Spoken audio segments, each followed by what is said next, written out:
the opportunity with short, micro pieces of content that can be leveraged across social, even leveraged in your own campaigns, is something we all need to get better at. And using, video as a visual medium, a way to connect with people and share those ideas and stories without it always becoming a 5-minute long piece or a 30-minute long recording, I think it's something we all need to get better at. B2B Content Strategist is the podcast where you'll hear actionable advice and strategic guidance from content marketing leaders. I'm Amy Woods, CEO of Content 10X, and I sit down with leading B2B marketers to discuss how they overcome challenges with limited time and resources and execute winning campaigns time after time. If you want to improve and streamline your content marketing, keep listening.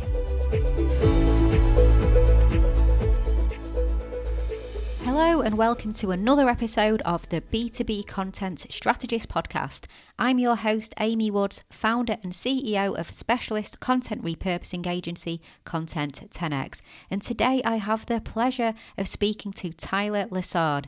Tyler is the VP of Marketing and Chief Video Strategist at Vidyard, the pioneering and leading global provider of video technology for marketers, sales teams, communications and corporate learning. Tyler is incredibly passionate about video marketing and the potential it has for B2B businesses. He has been driving Vidyard's core content strategy for more than 8 years now and has recently spearheaded the launch of Vidyard's new media outlet, Sales Feed Media Network. We discuss the advantages to building a companion media outlet and how Vidyard has found quick growth on new video platforms. We also talk about Vidyard's multifaceted thought leadership strategy, and Tyler shares insights into how they execute it all. Let's jump into the conversation.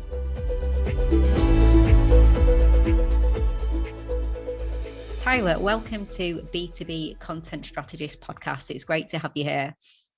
Thanks so much, Amy. It is a pleasure to be here. No, I'm really looking forward to this conversation. So to kick things off, could you just tell us a bit about your role, and for anybody who isn't familiar with Vidyard as well, just a little intro into Vidyard and what you guys do? Absolutely. So as mentioned, my name is Tyler Lessard. I'm the VP Marketing here at Vidyard. I've actually been with the organization for just over 8 years now, which is a lifetime in the world of SaaS software. But we are a video technology company for marketing and sales teams. We offer solutions for video hosting, management, and analytics for marketing organizations, as well as tools for sales teams to make it easy for them to record and send their own custom video messages and screen shares to their clients as a way to accelerate and close more business. So during that time, I have had a very unique opportunity to see how the world of video has evolved in B2B businesses across both marketing and sales, and some of the latest trends and best practices that are happening out there. So it's been a wild ride over the last few years as the use of video has dramatically changed in today's world. Yeah, dramatically. And so you've been at Vidyard for 8 years. How old is Vidyard as a company? So the company itself is about 10 and a half years old. It was about 30 people when I joined. We were just getting going as a hosting platform, but it's been a very, very interesting number of years as we have seen this, changing use of video and marketing teams, which has fueled a lot of the growth and expansion, but also this broader use of video. And that's I guess a great lead into. So what does your team look like? So kind of, how many people, what sort of roles do you have within your team? So our marketing team here within Vidyard is roughly 30 people. We're about a 300 person organization. We have a very strong marketing team. Very excited about what we've built here. But as with a lot of other B2B marketing teams, we have a really strong foundation in content and social media marketing. We have a segment-based demand gen team, which with folks specialized on different parts of the market, different market segments, focused on acquisition campaigns. But we also have an interesting go-to-market in that we have both a top-down, enterprise sales motion, where we run a lot of targeted campaigns, account-based marketing, but we also have a product-led growth or a freemium product strategy. And so we also have a large growth marketing team and digital marketing team, which is focused on user acquisition, driving people into the free product, and then generating what we would coin as product qualified leads to nurture into our sales team. So a multifaceted marketing function, very much so. Yes. So in terms of your overarching content strategy, what are your key priorities with regards to the content strategy?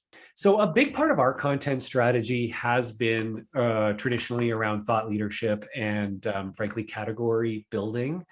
We are in a market that frankly is still quite nascent on the marketing audience that we serve.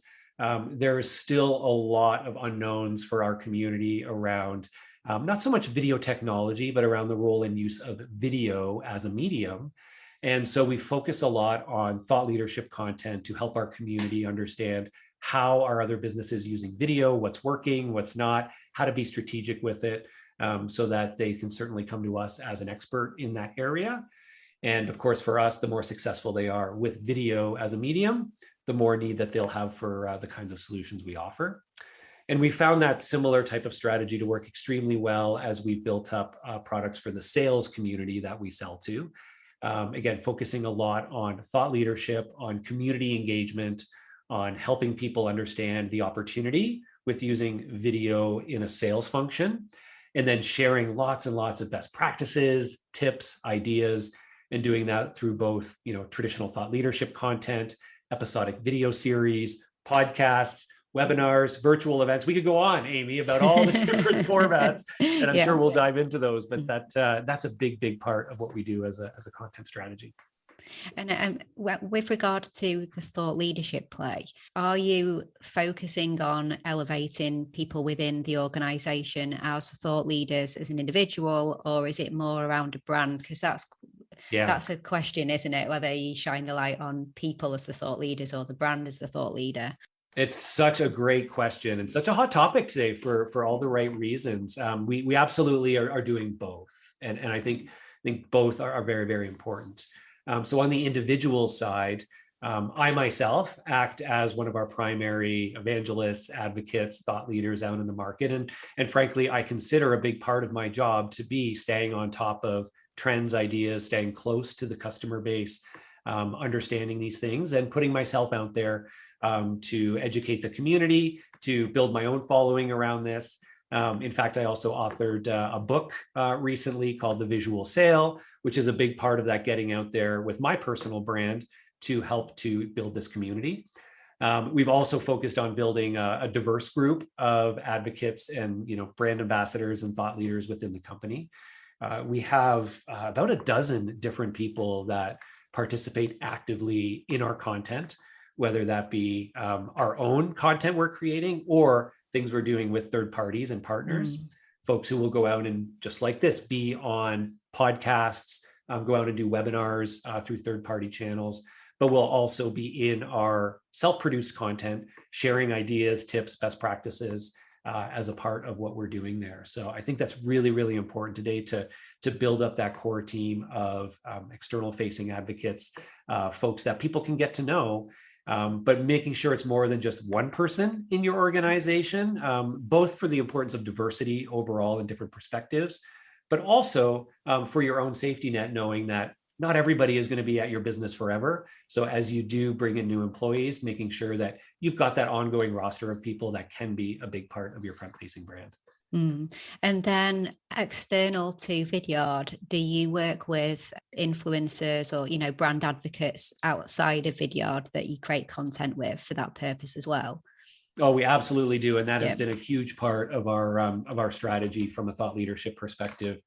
And a very successful part, frankly, in understanding in the different market spaces, who are those folks who have a strong voice in the community, both to help you deliver higher value content by bringing, their ideas to your community, but of course also tapping into their communities of followers by, having them sharing into their base as well. And one of the really interesting things actually that we've done in the last year that I want to share, because it's tied closely to that kind of influencer engagement strategy, is we really doubled down on our thought leadership program, and we actually launched our own kind of standalone media company as a brand extension to Vidyard. And it almost comes back to when we were talking earlier about individuals versus corporate brand. Individuals tend to be more trustworthy. People, they tend to follow them more than the corporate brand. And we launched this media brand as almost something in between, where it's something that it's for our sales audience. It's called Sales Feed. And the idea with Sales Feed was that we wanted a content outlet, basically, to be a little bit separate from the corporate Vidyard brand.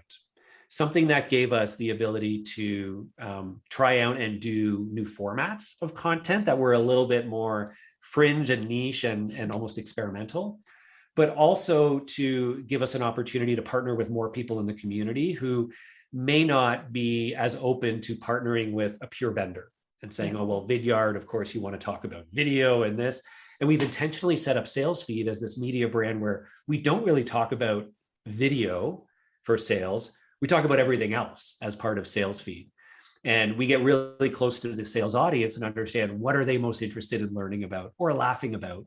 And we focus on producing content within that space to broaden our reach. And we found that influencers and contributors are way more interested in participating in Sales Feed than they were in doing joint content with Vidyard, because Sales Feed has a very community-driven, vendor-agnostic approach to it.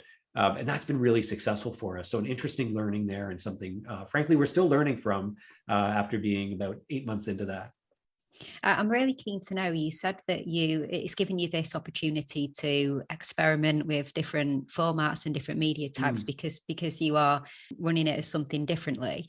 What's an example of something that perhaps you played around with from a Vidyard content strategy, and then you thought, actually, this will be great to experiment in Sales Feed? Yeah. So with the core brand, one of the challenges is that you've got this core audience of often customers, as well as broader, but they have certain expectations in terms of what they're following you for, which kind of puts a little bit of a set of goalposts around what it is that you feel comfortable doing there.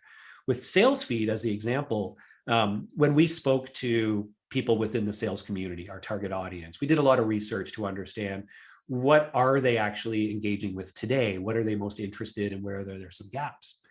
And we actually found when talking to a lot of sales reps, there was a consistent thread of they all follow sales meme accounts because they like to laugh at, on a daily basis, they see a different sales meme and they share it around, and they get this huge amount of engagement and sharing because, we all love to laugh. But particularly in the world of sales, we learned as we dug into it, we realized, sales is a really stressful job. Like on a day-to-day basis, there's a lot of pressure to close deals and all these things. And so they were really tapping into, loving humor, relatable humor within their space, in addition to educational tips. And so we actually decided to invest in both educational and pure entertainment content for that community, knowing how much they love their memes. And so we actually spend a huge amount of time creating parody videos. We do memes as well because, you can never have enough memes. We do intentionally comedic content, and we do it both on LinkedIn, which is a community where a lot of salespeople are, but we also do it on TikTok and Instagram Reels.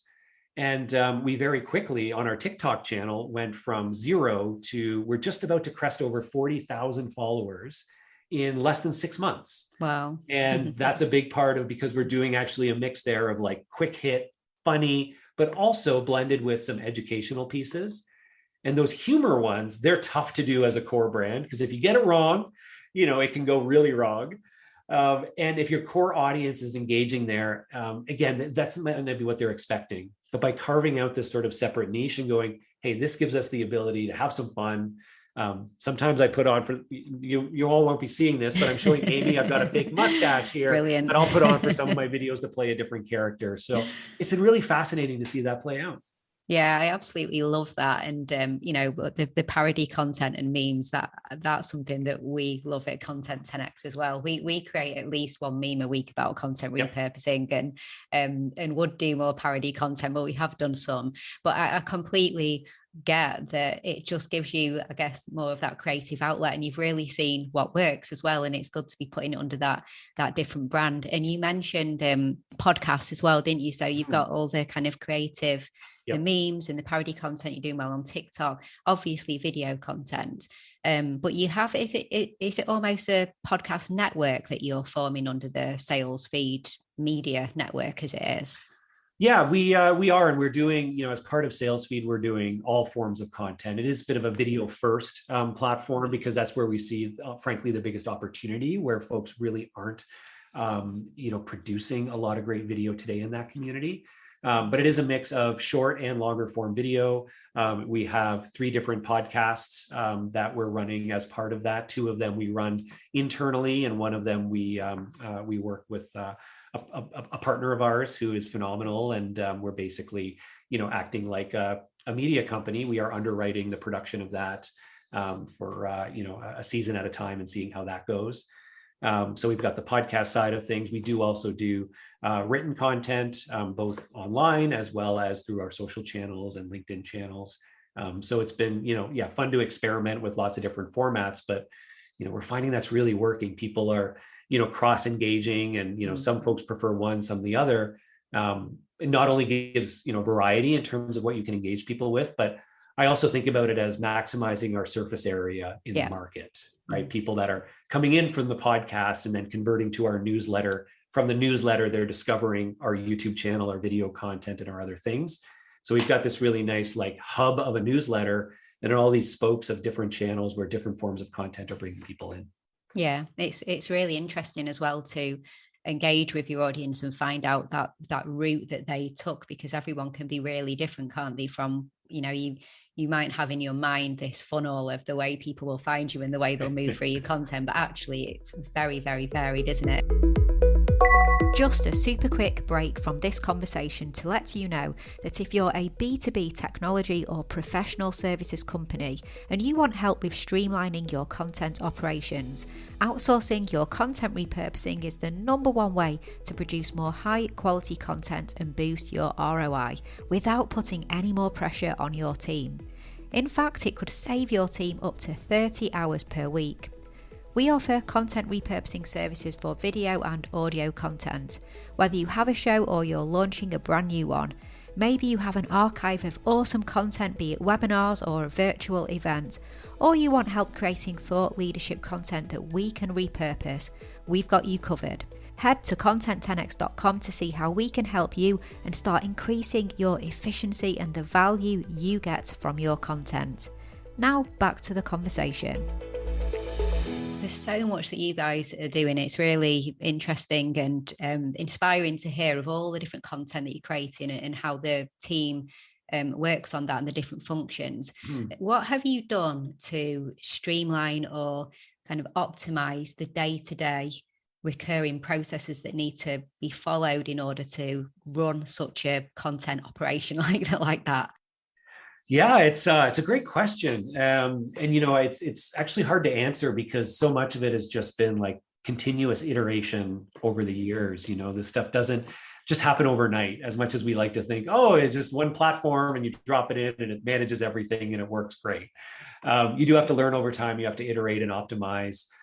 There's simple things we do, we use platforms like Trello as a project management solution across the team.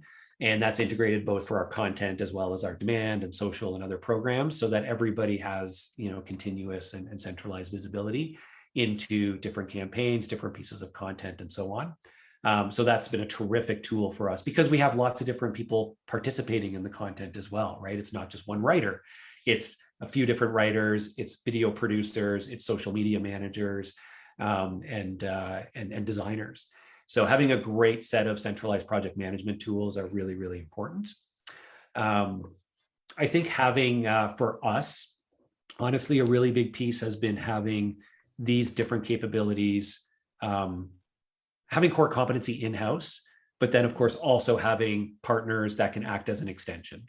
So we are never 100% dependent on an external vendor for any piece of content we're doing, right? We have in-house video production capabilities, podcast production capabilities, writing and design.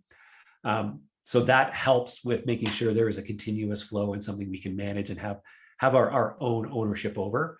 But having, trusted partners who act as an extension to our team. We have video producers, we have freelance writers, we have agencies who can help with design. That's also been really, really important, of course, to be able to scale at certain times when things get busier, bigger campaigns, and so on.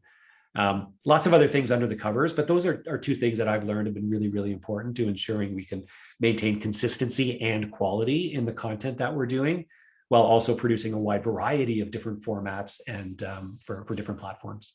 Mm. And when you're looking to partner with agencies to support you, as you said, there's some agencies that you work with. Yeah.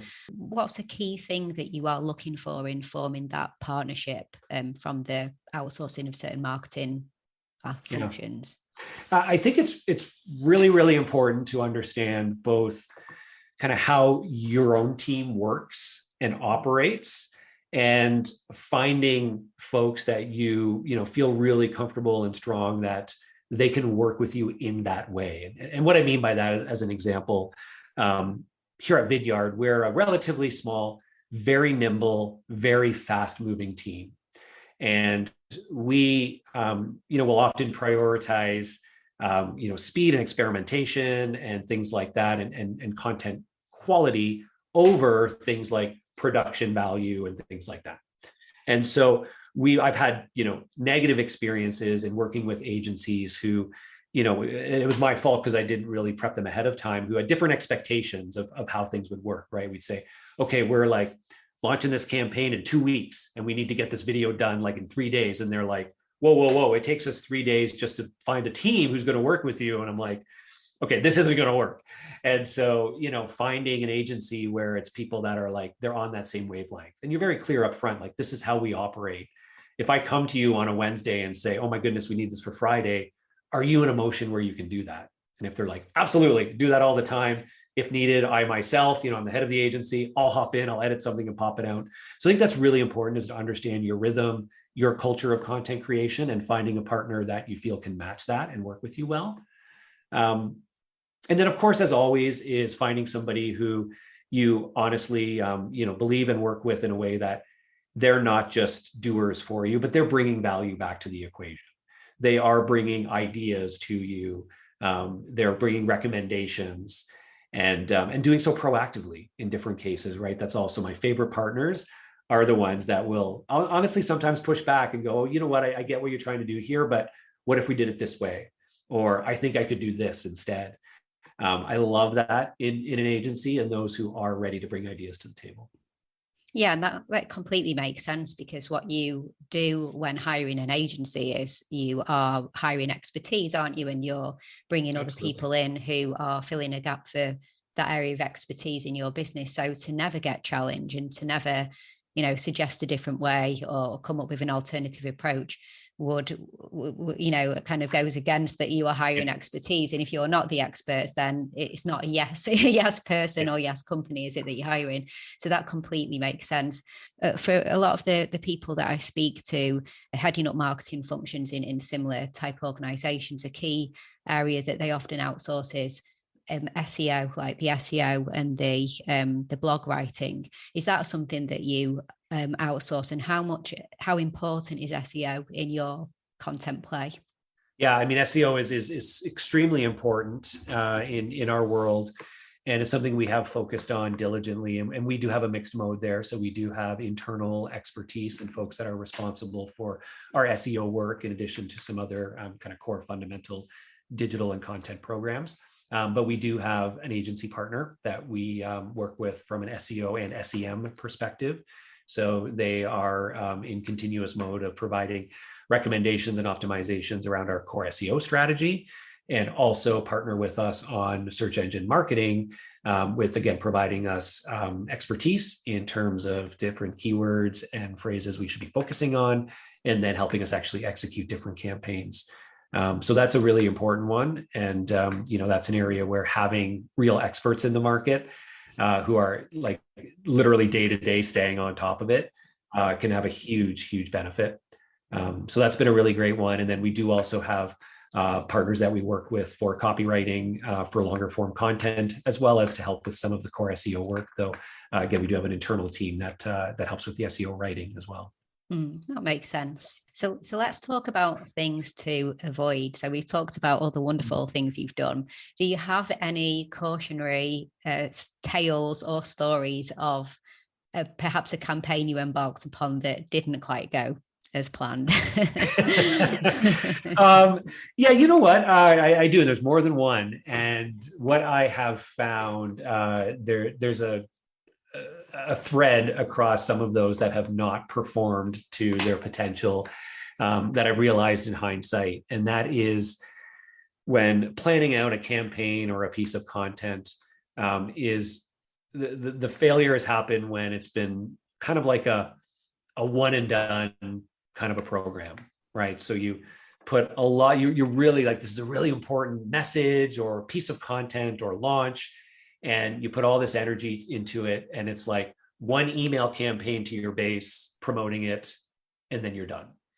And it's not paying enough attention to the promotion aspect. And often you should be spending more time on promotion than production. And I've learned that the hard way. I think in the early days, I remember people saying, wow, your team is amazing at producing content, but not so great at promoting it. And we'd have all these great assets that, again, we didn't really even think about, like, how could we repurpose things that we did a year ago, right? How can we take this hero piece of content and then create, use a hub and spoke model and create all these, sort of variants and offshoots of it for different channels and things that link back to that main piece. So that's one thing I've learned the hard way, is be really mindful about your promotion strategy, even before you start production. Yeah, well, that's music to my ears, because that is the entire reason that I started Content 10X as a business. Yeah. So you are not alone with that problem, because you are right though, and I actually do think that it does often work well though, that the in-house you are focusing on the creation and the strategy and the core pillar content, and working out, yes, what will this become and what can it go on to, and how could we create it slightly differently to play into different forms of repurposing. But it isn't always the best use of your time to then be doing all of that, because it's more about the strategy, the thinking, and the initial execution of the pillar pieces. I guess it's more, you don't have a content creation problem, it's more of a distribution problem, and actually having too much content and realizing that there's a lot that needs to go out, and it's not easy, is it? And the natural inclination is often to go on to the next piece rather than absolutely maximize that core piece. So that makes sense. Yeah, very much so. What would you say? So here's some quick fire questions. So what would you say is one takeaway tip you would give to other content marketers looking to just optimize content output? Obsess over your audience, practice like true empathy, get to know, who it is you're really talking to. And don't forget that, right? Like always look at what you're doing through the lens of your audience. And if you haven't reached out to your audience, asked for feedback, do so, right? Don't be shy. Talk to people to understand what they really care about, and really live and breathe that. Keep that audience focus at all times. Makes sense. What would you say is a typically overlooked or undervalued tool that you recommend marketers take more seriously and use? Oh, that's a great question. I would say, honestly, I think short form video content as a tool is something that I just think is highly underutilized, not thought about enough by marketers. We've gotten good at making long form webinars and big hero video campaigns, but the opportunity with short micro pieces of content that can be leveraged across social, even leveraged in your own campaigns, is something we all need to get better at. And using, video as a visual medium, a way to connect with people and share those ideas and stories without it always becoming a 5-minute long piece or a 30-minute long recording, I think it's something we all need to get better at. Yeah, and I think that the rise of TikTok is telling us that is where people's attention are. I've just been looking at Edison Research, the Triton Digital's most recent report, and I'm going to be digging into that a bit more this afternoon when we do a podcast about it. And to me, like, the biggest takeaway from that, based on a US audience anyway, is the TikTok rise, and looking at the age categories as well. And anybody who's saying that it's a young person's platform, that's absolutely not the case. It's risen across all age groups, including 50 plus. So if we're seeing that, then short form video just can't be ignored, can it? It's what people are enjoying and engaging with and want to see. So makes sense. Yeah. It's pretty wild, actually. I just to share a quick perspective on that, because we've as part of our sales feed network, we went from 0 to, we're just about to crest 40,000 TikTok followers on our sales feed TikTok account. And it's called sales feed, right? Like, it's very clearly about sales, and all of our posts are, hashtagging sales tips, sales advice, those sorts of topics. And so honestly, I was even surprised at how quickly we built an audience of people who are clearly engaging in sales related content. So those people are there. But the thing that I've actually enjoyed the most about getting active on TikTok as a brand is it's been a forcing function to think about, how do we create these microbursts of content where your goal isn't even just to get people to watch it all the way to the end. Your goal is to actually create something that somebody will watch 3 times or 4 times over and over. And that's an interesting challenge to think about. Go, wow, that's a really neat dynamic. And it does kind of really push you out of your comfort zone and think, what would I do in that world where everything I make is going to be, less than a minute, and my goal is to get somebody to watch it 3 times, not just once. That's when you get really sharpen your content knives. I absolutely love that. And I'm just thinking through the content that I really like on TikTok, and I will just watch it again and again, and I'll forward it to someone and they'll watch it again and again. So yeah, that's a really, really good perspective. I love that. So if you could create any kind of content, so we're talking about sky's the limit here. It could be a billboard in Times Square, a primetime TV show. What would you want to create? What would be that, wow, we've created it finally kind of moment? I would love to do some form of a really immersive, in physical experience that, can really just stimulate such strong emotion, such strong resonance with people, both visually, tactile. Something like that is just, I think, the ultimate bringing a brand to life. Probably include some types of holograms. I would suspect some types of scents in the air. So something of that nature I've always really wanted to be able to do, because I think it's just the most amazing manifestation of bringing a brand to life in a way that can really resonate with people. And so with that response, are you quite excited with what is the potential for metaverse and all of that kind of content? Is that interesting you at the moment? Honestly, not particularly. I feel like it's, I think it has a ways to go to be really valuable. I think one of the challenges we may face in the metaverse is an instinct to try to reproduce the real world in the virtual world. And I think that's something we all need to be mindful of not trying to do. It has a different place. It's a different vibe. It has a different opportunity. So I do think we need to rethink a little bit of like, what should that experience be? And it's going to take a while for us to get there, because you have to use existing representations as a starting point to figure it out. But I'm more excited about, the more distant future, where it's not just, how did we do it here? Like, I've seen, virtual shopping experiences where it's like, hey, great, it's like I'm in a store. I'm like, but no, that's not what this is about. I don't want to be in a virtual store. Give me a better, more interesting, more engaging buying experience. So we'll see how that starts to play out. Yeah. When you talked about holograms, I was thinking about Star Wars, when like they'll have a little Princess Leia kind of appears on the hand and speaks to them from another part of the world and things like that. Yeah. That's cool. One day. So on the B2B Content Strategist podcast, when we speak to true leaders in the B2B marketing world like yourself, I always like to close by asking, based on that, who do you think we should be inviting to speak on this show? So who do you think is a real true leader in B2B marketing tech world?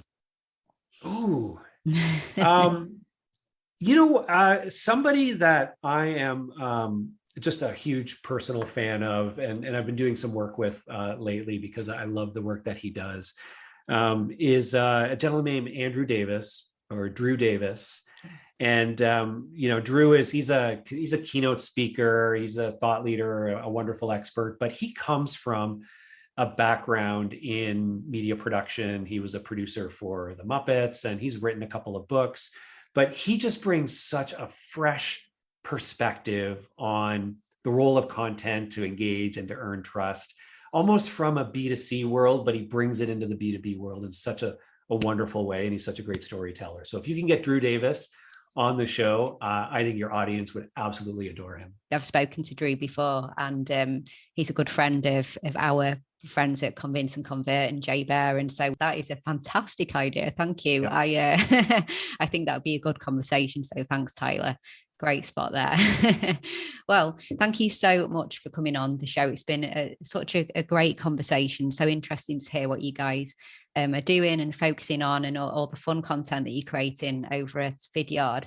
Where would you like people to go to connect with you or find out more?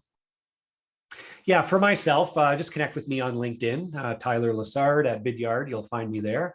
And I share, a lot of my own ideas as well as things we're doing at Vidyard and as part of our sales feed media network. So if you're interested in following either of those, just to see what we're doing and to get some inspiration, start with me on LinkedIn. You, of course, can also head to vidyard.com and subscribe to our newsletter or things like that to see what we're doing in our core content.